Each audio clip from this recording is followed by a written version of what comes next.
Hello again, everyone, and welcome to this week's webinar titled Shed Light on the Dark Space, Close the Gap to Achieve Total Network Visibility with East-West Traffic Monitoring. The next webinar we have is scheduled for May 15th, and the topic will be around Wireshark visibility with Skylight PVX database decodes. We hope you will all join us then as well. So our presenter today is Mike Canny, our resident business development guy. Over the past 28 years, Mike has helped hundreds of companies identify and resolve their application and network performance issues. Mike has also developed coursework and taught engineers how to identify, remediate, and prevent network and application issues by analyzing traffic flows at the packet level. Mike has been a guest speaker at many industry shows such as NetWorld, Interop, Wireshark, SharkFest, and Cisco Networkers and Cisco Live throughout the United States on the topic of application performance analysis. Today's webinar should last about 30 minutes. We would appreciate if you could keep all your questions until the end of the presentation, where we will hold a short Q&A session. If you do have questions during the presentation, please feel free to use the question box found on the GoToWebinar dashboard, and we will make sure to answer them.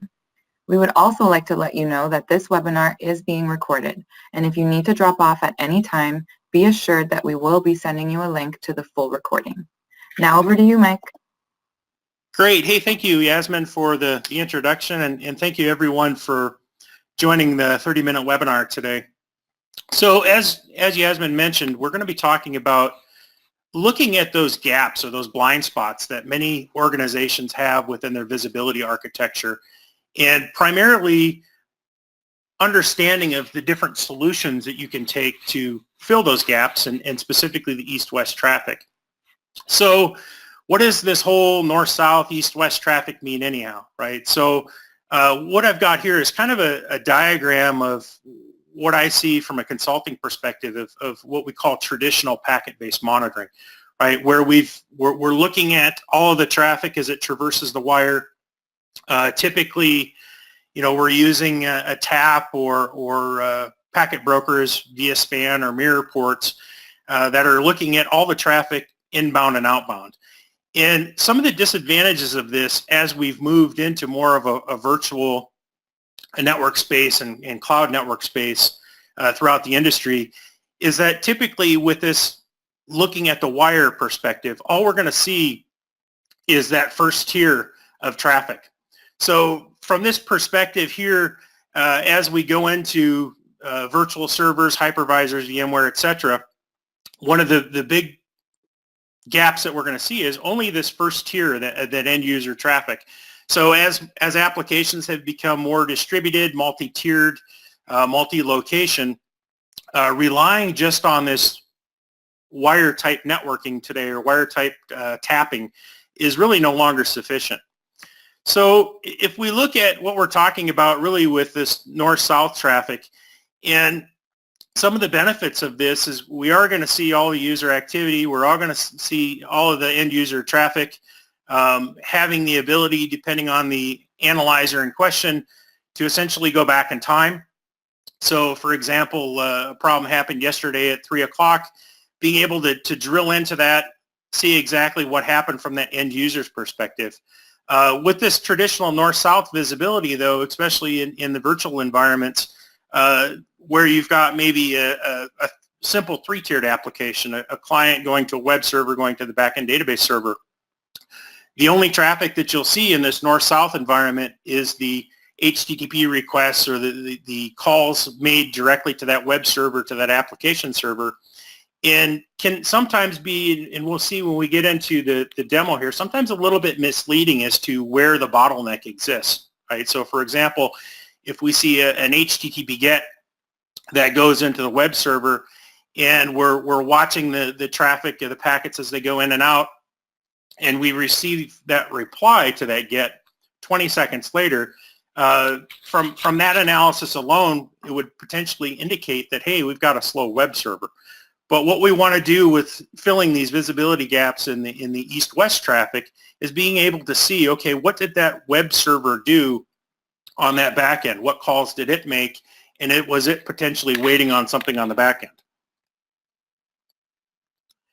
So if we look again at some of the potential problems as we move into a virtualized environment, and we break in and break apart that specific hypervisor, what we can see here is, again, in that multi-tiered application, we've got web server, or clients going to a web server going to an app server, and app server potentially going to a database server.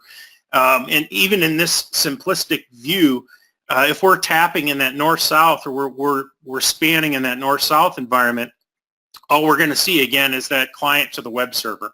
So all of the additional calls back from the web server to the app or to the database server is all going to be abstracted to our capture and to our analysis. So what we really need to do is look into that system itself, into that hypervisor, and tap into that virtual switch, right? So we can actually get that traffic, monitor that traffic, and there's a couple of different aspects of how that occurs in the world of networking today. And this is typically what I see as a consultant, kind of traveling around doing the troubleshooting processes, is that a lot of environments, if you want to see that VM to VM traffic, most of the recommendations are from a lot of different vendors are to go back to each individual hypervisors, right? Each individual ESXi server, and actually, insert or deploy a dedicated NIC. In most cases, that's retrofitting the server to a 10 gigabit per second NIC, then communicating that back to a packet broker, which then your capture appliance sets off of, or any of those tools that need to see packets. The big problem with this, the big obvious problem, is the intrusiveness of this, right? In this environment where you have to go back, install a dedicated NIC, not only is that downtime, but it's also quite expensive. And I've seen in a lot of organizations, especially when you're talking about 100 and up virtual servers, not only the cost of the NICs themselves, but also the ports that are required on the packet broker, quite expensive. So this solution really isn't scalable. And again, when we start talking about visualization within the public cloud or infrastructure as a service, again, not a solution for that. So what we've done at Excedian is kind of taken a little bit different approach, right? So our visibility within the east-west environment essentially is a virtual appliance, right? So we have virtual capture capabilities that actually will sit as a VM on the hypervisor and watch the inner traffic of that virtual switch. So in the case of where we've got 10 gigabits per second in the last example, we don't need an additional NIC for this specific visibility. In fact, the communications that you see here between the capture appliance or the capture VM and the PVX data store is actually a very thin stream of metadata that's being sent, right? So we're not trying to replicate all of the packets back to that device. We're actually sending about 0.2 or between 0.2 and 0.5% of the overall observed traffic. So in the advent of monitoring at 10 gigabits per second, that's typically about 2 megabits per second of overhead that's added, right? So very, very thin stream, very lightweight, scalable, and as we say here, 100% based on the native architecture, right? And the other huge benefit of this is the time to deploy. So essentially, we can fill these visibility gaps in the east-west traffic in a matter of seconds, right? So it literally takes about 30 seconds to install, deploy, and be up and capturing with no changes to the architecture, no changes to the infrastructure. So what does this mean for visibility, right? And those visibility gaps? Well, essentially what PVX does, for those that might not know, is again, we're relying on wire data, right? So we can see that in that traditional north-south environment via a tap or a mirror port. We can also see that in a virtual environment.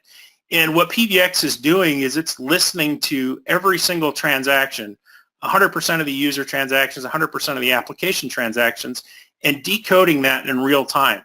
So those transactional thread level protocols such as SQL, Oracle, HTTP, SMB CIFS, are all decoded in real time and then accessed so that you can look at that data in real time or forensically depending on when the problem occurred. So what I'm going to do now is I'm going to jump into a specific example of looking at east-west traffic and looking at just the north-south traffic, for example, and showing some of those pitfalls there may be if you're just looking at north-south traffic. So what we have here is this is the troubleshooting interface for PVX. And what we're looking at here is the business, what we call the business critical applications, right? So these are end user defined. You can see here we've got, excuse me, Oracle DBM. We've got this ERP front end, ERP back end. And just kind of as it sounds, we've split this ERP application off into its multi-tiers, primarily for very quick triage, very quick analysis. So if we look at specifically the ERP front end, and again, this application is a three-tiered app. It's a client to a web server to a back-end database server. Again, very straightforward application.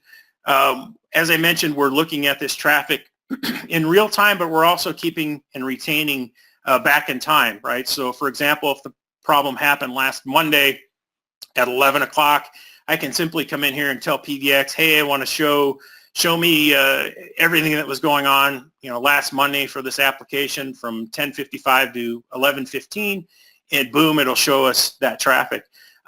Likewise, I can come in and look at the real time and say, hey, show me what's going on in the last hour, last 15 minutes. And then what this does is it's plotting out that end user's experience, right? You can see we're changing from green to orange to red, but essentially every 1 minute interval, we're recording that specific time period. So for example, as I mouse over this 1 minute interval from 9:05 this morning, we can see a bunch of statistics, a bunch of numbers that show up here, specifically breaking down the components of the delay, right? So the EURT stands for end user response time. So essentially that's the time that user hit enter to the time that they got their screen back. And in this case, we can see it was 7.6 seconds. And then we've got the different components of delay underneath of that end user response time. So we've got the round trip time, both from the client and the server's perspective. We have the SRT, which stands for server response time. And we have the DTT, which is essentially the data transfer time, right? So the network impact or the in-flight traffic. And so what's really cool about this is from a triage perspective, if I were to be a help desk or service desk, I can come into this specific period here and either, whether I was alerted to this or I was following up on a help desk ticket that came in, I can see right away where the bottleneck is, right? Who does this ticket need to be assigned to? We have a 7.6 second end user response time. 7.2 of that happens to be the server delay. So how we're calculating that again is we see the request go into that first tier, we see the reply go back out. That delta is going to tell us what that server time was. So from here I can drill into this and say, hey, show me the totality of all the end users, right? So what this is graphing out here is every single user that's running this application. Again, 100% of the traffic. We're not doing min-max averages or 95th percentiles. We're watching everything. And one of the things that you can see here is that around that 9:05, we had an average response time during this period of time of a little over 6.5 seconds. And again, it's color-coded based on what comprised that, right? So if I were a network engineer and I wanted to see what the network was responsible for, I can simply just unclick this server time. And I can see at 9:05 when I had my end user problems, that the network was only responsible for around 500 milliseconds, right? So it's very useful, again, to be able to come in very quickly, triage where those bottlenecks are. Down below here, it's going to show us the servers that were involved in this. And more importantly, over here, the zones or the remote sites that were experiencing the worst performance problems, right? So we can see right away the users in Lil are having an average of 10.5 seconds. And if I simply click on this, it's going to drill me in now just to those users in Lil, and again show us what those response times were. And as we kind of build this filter out, PVX builds this filter for us, we can see that actually users in Lil were having close to 50-second response times blue indicating again that this was server related. Now, as I scroll down further here, I can see the breakdown of response time by client. So again, there's only 4 of them here, but if this were thousands of clients, I could sort by end user response time, for example, and see that this user at 172.16.2.115 had an average response time of 17 seconds, and 16.1 of those was due to the server delay. Now, this is kind of where we drill in deeper to actually see what that end user experience was, right? So as I drill into this, I can see that we've got a number of HTTP calls. And what PBX is going to do is it's going to show us every single call that user made to this ERP front-end application. And again, I can sort this by page load time, right? So we can see here that for this specific URL, it took 52.2 seconds, right? And if I drill into this a little bit deeper, we can see here that, again, that's indicating that this is server delay, right? So back to the visibility of the east-west traffic, what we're looking at right now is just that north-south traffic, right? So we're seeing that this GET goes out to this web tier for this specific URL, and essentially that server has a 52.2 second delay before it actually responds back to the client. So if I were only looking at this specific front end here, this north-south traffic without the back-end visibility to those visibility gaps for east-west, I may be led down the path of saying, hey, I solved your problem. It's you have a slow web server, right? So in the case of only having that amount of data available, that's really all we have to go on. But with PBX, it is so easy and intuitive to actually get that east-west traffic. What I've done here is I can go in and ask PBX to show us during this time of this slow response to the web tier, what's going on that back end, what's going on the east-west traffic. And again, now what we see is I'm looking at the ERP backend portion of this transaction. And again, I can sort this based on slowest query. So we can see that we've got a number of calls here. Specifically, this one's taking 28 seconds for this specific SQL query to complete, really filling in that back-end visibility problem and being able to come in and actually look at the entire query.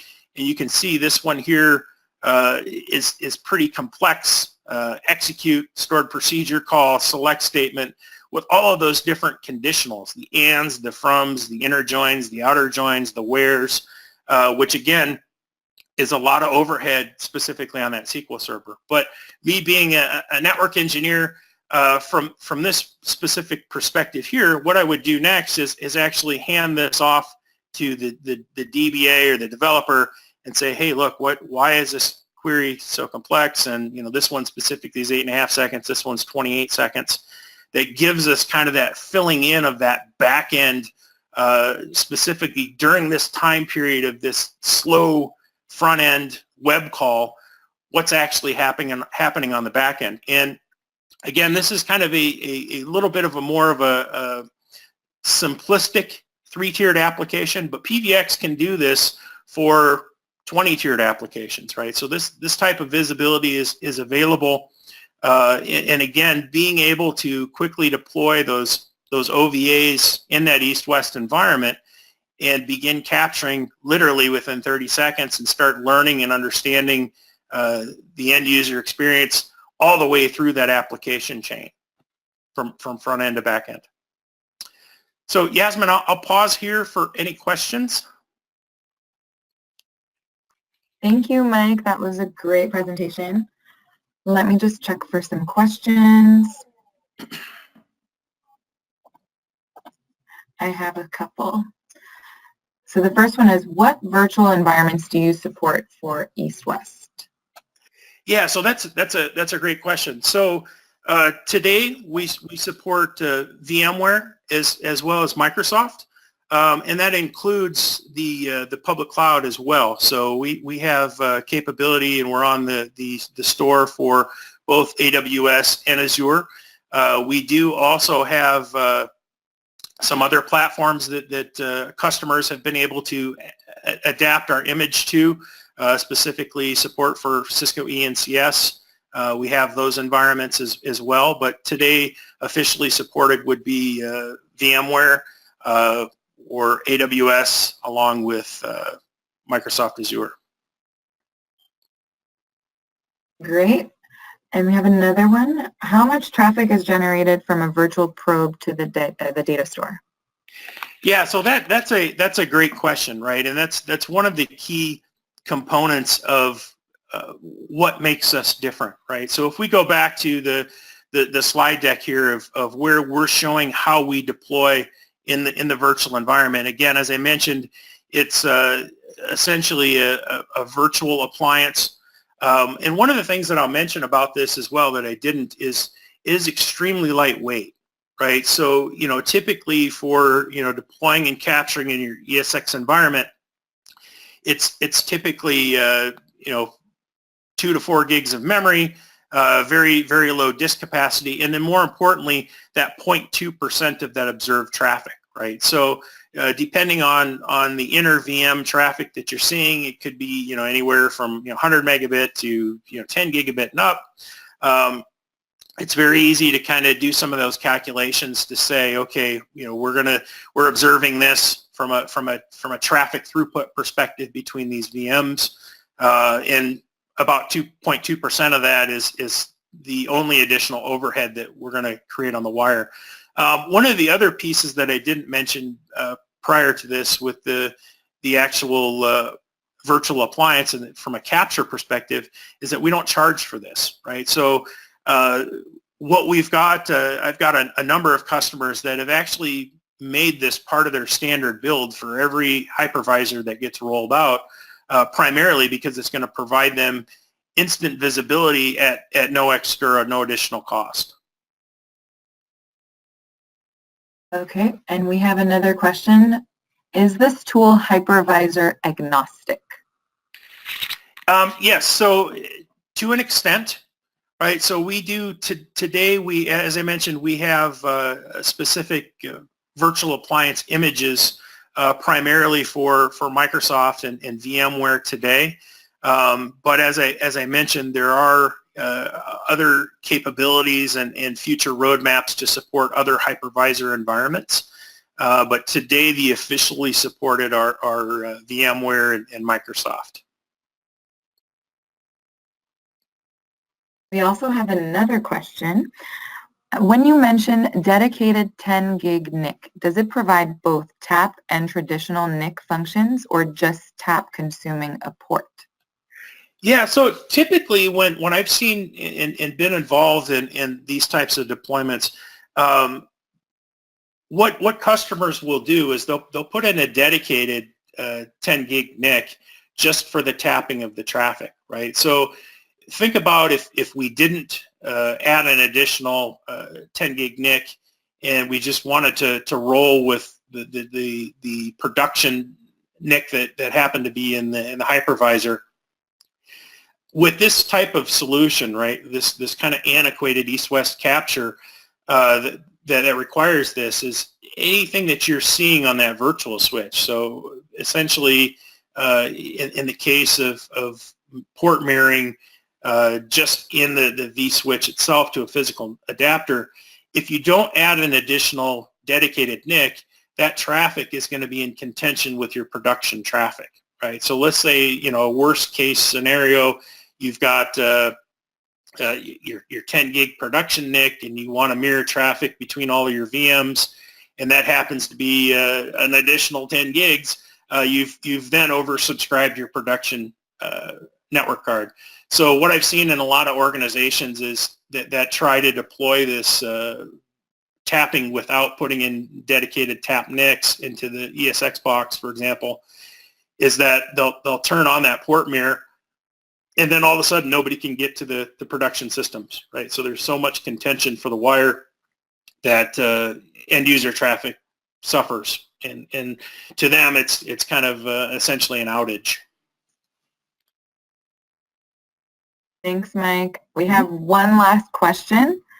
And it's, what are the roadmap to support Zen KVM hypervisor? So for a KVM hypervisor, I can say that, you know, we're definitely looking at KVM.